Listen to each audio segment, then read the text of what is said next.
Olá, a paz do Senhor. É uma alegria imensa ter você aqui novamente para aprofundarmos juntos a nossa fé. A mensagem de hoje é uma jornada, um caminho que nos leva a entender não só o que a Bíblia diz, mas como podemos aplicar essas verdades em nossa vida, hoje e agora. Nosso guia será a carta de Paulo aos Tessalonicenses, uma joia da palavra de Deus, que nos ensina a viver de forma santa e vigilante em um mundo que parece cada vez mais perdido. Vamos começar nossa reflexão em 1 Tessalonicenses, capítulo 4, versículo 3. Paulo, com a autoridade de um apóstolo e o coração de um pastor, faz uma afirmação que ecoa através dos séculos. Pois esta é a vontade de Deus, a vossa santificação. Pense por um momento sobre a profundidade disso. Quantas vezes nos perguntamos, qual é a vontade de Deus para a minha vida? Devo seguir essa carreira? Devo me mudar para outra cidade? Devo me casar com essa pessoa?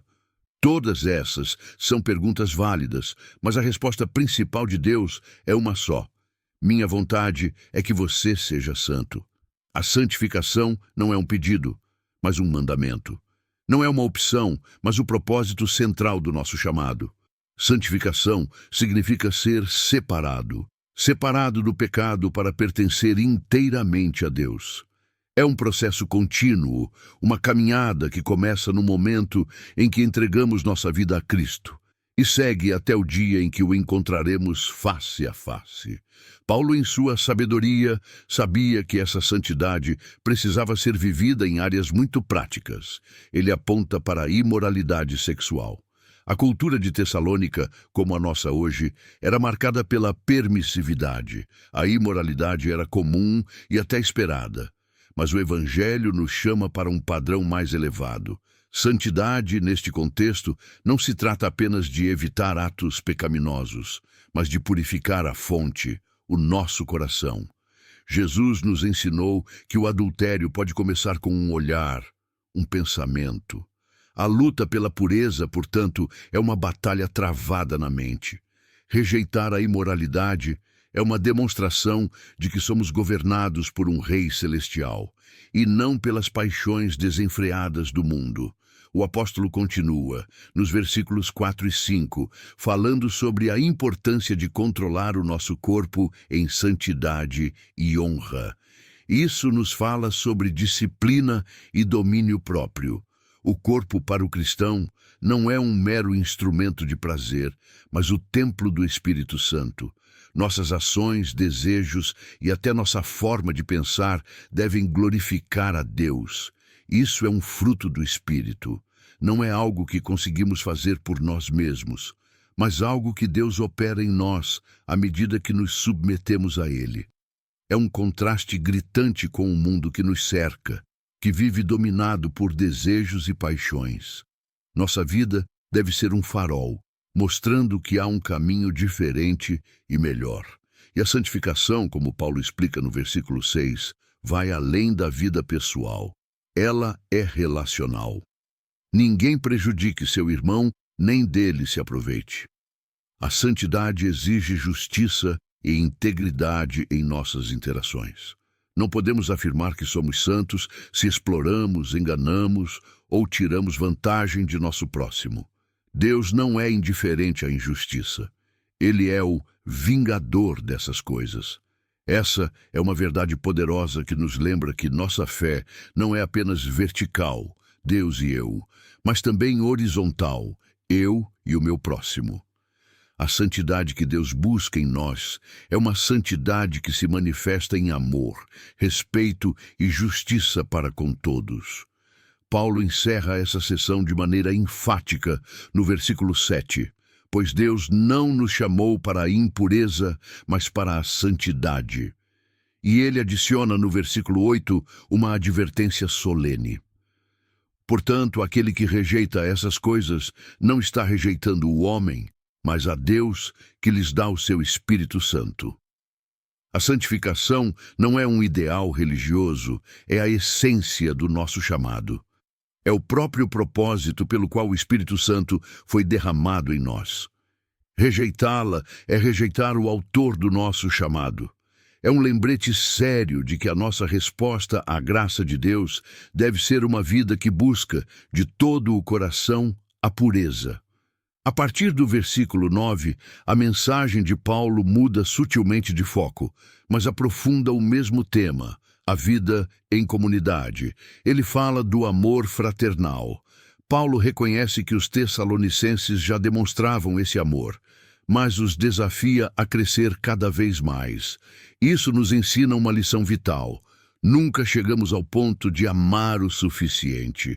O amor é uma jornada, não um destino. É a prova de que somos discípulos de Jesus, como ele mesmo disse. E esse amor se manifesta de forma prática, não apenas em palavras. Ele os aconselha a viver de forma tranquila, cuidando de seus próprios negócios e trabalhando com as próprias mãos.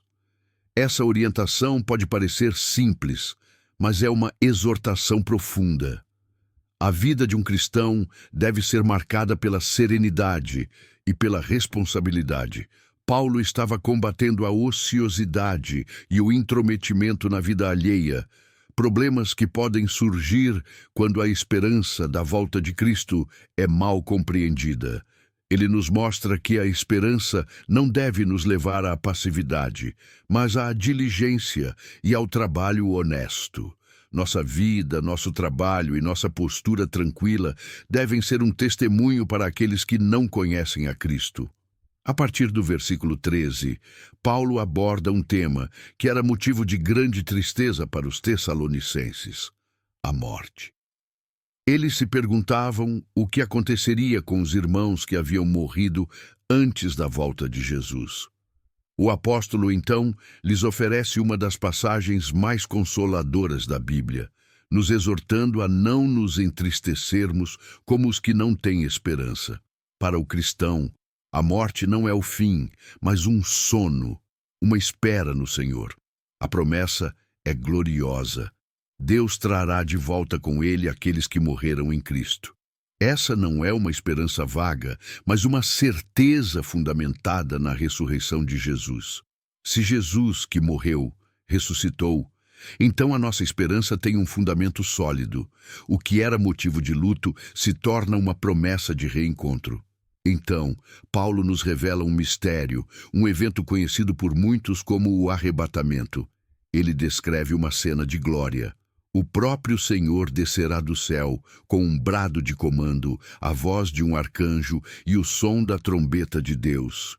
E a ordem será clara. Primeiro, os mortos em Cristo ressuscitarão com corpos glorificados. Em seguida, nós, os que estivermos vivos, seremos transformados e arrebatados para encontrar o Senhor nas nuvens, para estar com Ele para sempre. Essa não é uma imagem de terror, mas de consolo. É a nossa esperança. Paulo conclui a sessão com uma exortação direta. Portanto, consolem uns aos outros com estas palavras. A verdade sobre a volta de Cristo deve fortalecer nossos corações, nos dar esperança e consolar a nossa alma em meio à dor. É a promessa de que a separação é temporária e o reencontro eterno. Chegamos ao capítulo 5, onde Paulo aprofunda a ideia da preparação. Ele nos lembra que o dia do Senhor virá como ladrão de noite. Para o mundo, será uma surpresa total. Eles estarão em uma falsa sensação de paz e segurança quando a destruição vier sobre eles. Mas Paulo nos diferencia. Ele diz que nós, cristãos, não vivemos nas trevas. Somos filhos da luz e filhos do dia. Essa distinção nos chama à vigilância espiritual. Não podemos viver como se o retorno de Jesus não fosse real. Precisamos estar sóbrios, com a mente clara, conscientes do nosso chamado e do nosso propósito. A vida cristã é uma vida de preparo. Paulo nos incentiva a nos vestirmos com a armadura de Deus, a couraça da fé e do amor e o capacete da esperança da salvação. Somos soldados em uma batalha espiritual.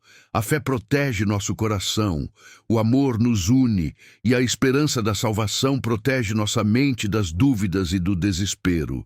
Deus não nos chamou para a condenação, mas para a salvação por meio de Jesus.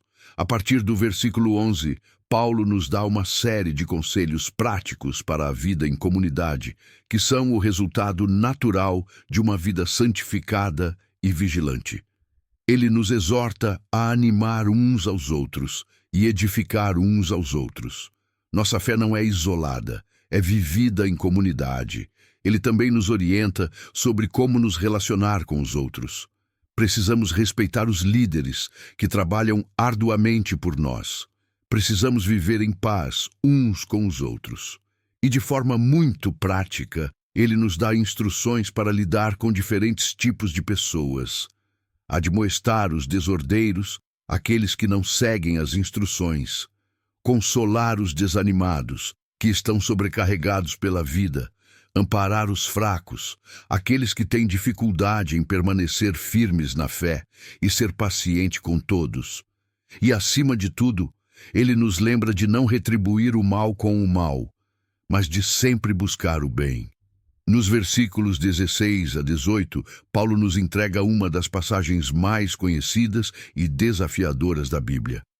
Alegrai-vos sempre, orai sem cessar, em tudo dai graças. Essa não é uma exortação para uma felicidade superficial, mas para uma alegria profunda que vem de saber quem Deus é. É um convite para ter uma vida de oração contínua, onde a conversa com Deus se torna um hábito, e para um coração de gratidão, que vê a mão de Deus em todas as circunstâncias, boas ou ruins. Ele continua no versículo 19 com uma advertência crucial: não apaguem o Espírito. O Espírito Santo é como o fogo de Deus em nós. Podemos apagar esse fogo com a indiferença, com o pecado e com a falta de obediência.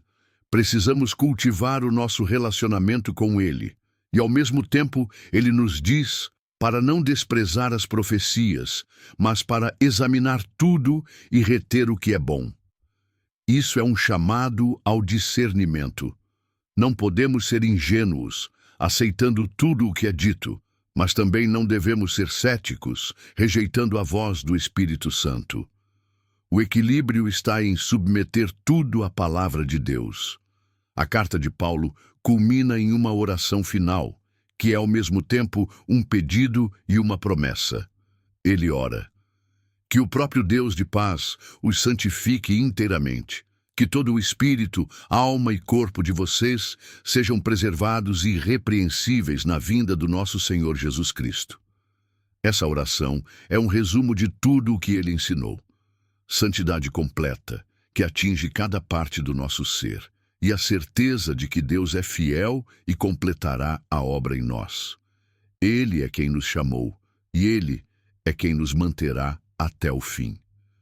Queridos irmãos e irmãs, essa mensagem é um convite para um viver mais profundo e intencional, um chamado para a santidade em todas as áreas da nossa vida, para o amor fraternal que se manifesta em ações e para a vigilância que nos mantém prontos para a volta do nosso Senhor.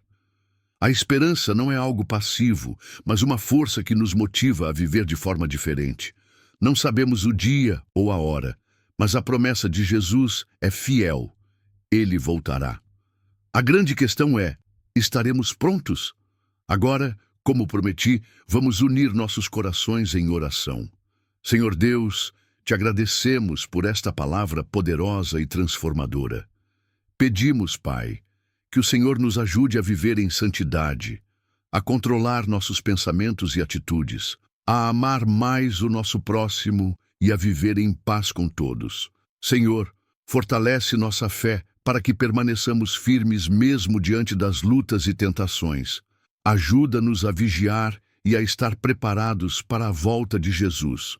Conforta os corações que choram por entes queridos. Renova a esperança dos cansados e derrama sobre nós um espírito de oração e gratidão. Santifica-nos por completo, espírito, alma e corpo, para que sejamos irrepreensíveis no dia da tua vinda. Em nome de Jesus, amém.